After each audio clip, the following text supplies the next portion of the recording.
Out here on the front end, we have what I would call a preliminary roll center adjustment. You have, these are 3/4 millimeter, 0.75 millimeter spacers.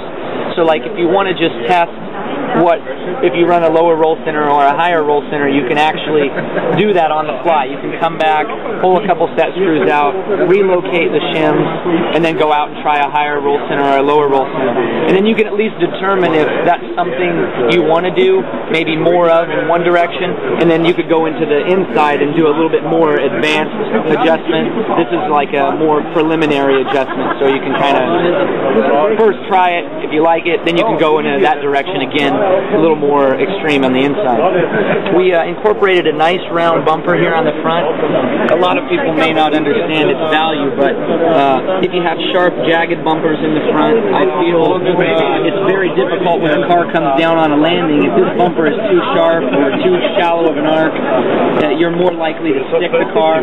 But in this way, we can get nice clearance here when the car comes down off of the jump, so you'll be able to continue to go forward rather than have the car stop. Or I refer to it as what we call lawn dart in America.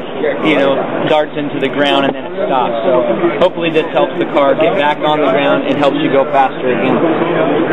And then as you can see back here, we have kind of a new type of sway bar fixturing, and what it is we actually have ball bearings.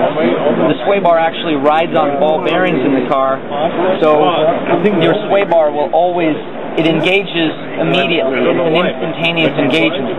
On most of the cars in the market nowadays, you have a sway bar that rests inside of plastic, and it gets really sloppy, and half the time you can move the suspension, half the stroke, and the sway bar still's not working. In this case, it's the most effective way to use the sway bar system. And we have a little bit different. A lot of people seem to be a little confused by the steering, the throttle mechanism, but it's actually quite simple.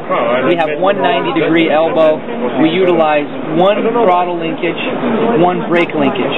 So it's really simple for the user to figure out how to do it. He doesn't have to constantly adjust different collars, change the length of his fuel tubing on his braking mechanism. All the braking mechanism is basically controlled by the levers here from here to here for your front and rear bias, which you can adjust in the center here, and then you only have one lever that pulls both brakes off your servo, so the linkage is real simple back here. And then obviously if you want to take this out, if you wanted to take your radio tray out, you'll just remove this servo screw, and then there's 4 fixture screws here on the bottom, and they're all 4mm screws, so they're really big, really strong screws.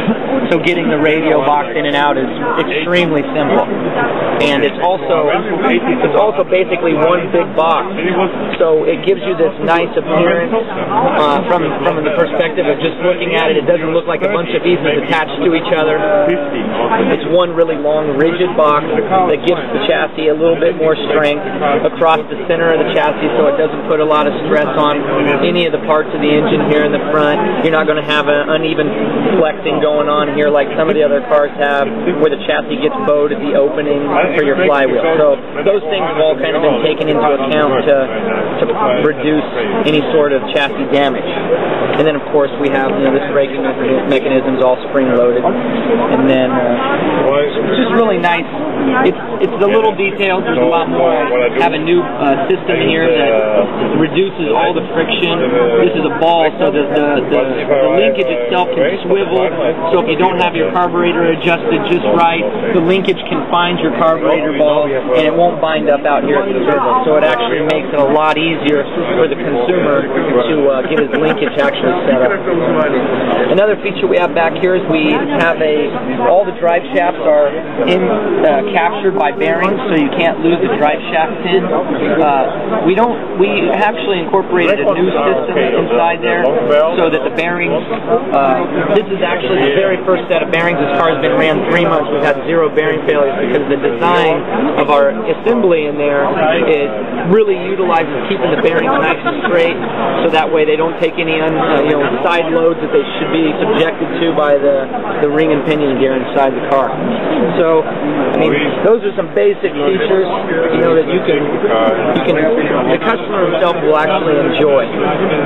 So I really think they're going to be pretty happy with that. So, let's go ahead and I'll put this body back on and I'll explain to you a couple more cool things about the body. The body itself, when I designed it, I wanted to keep the body as close to the car as possible, so when you're driving it around the track, it had a real nice low profile appearance, so everything fits just over all the parts that it needs to fit over, so it's as low as it can be.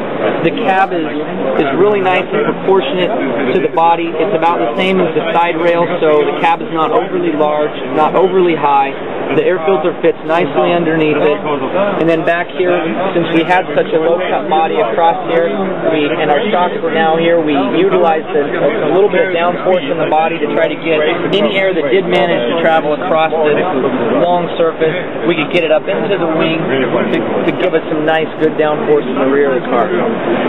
So far in testing, we have more than enough rear traction and more than enough steering to do all the jobs we felt are necessary so far. So that's the beginning of the buggy. Hope you guys enjoyed it.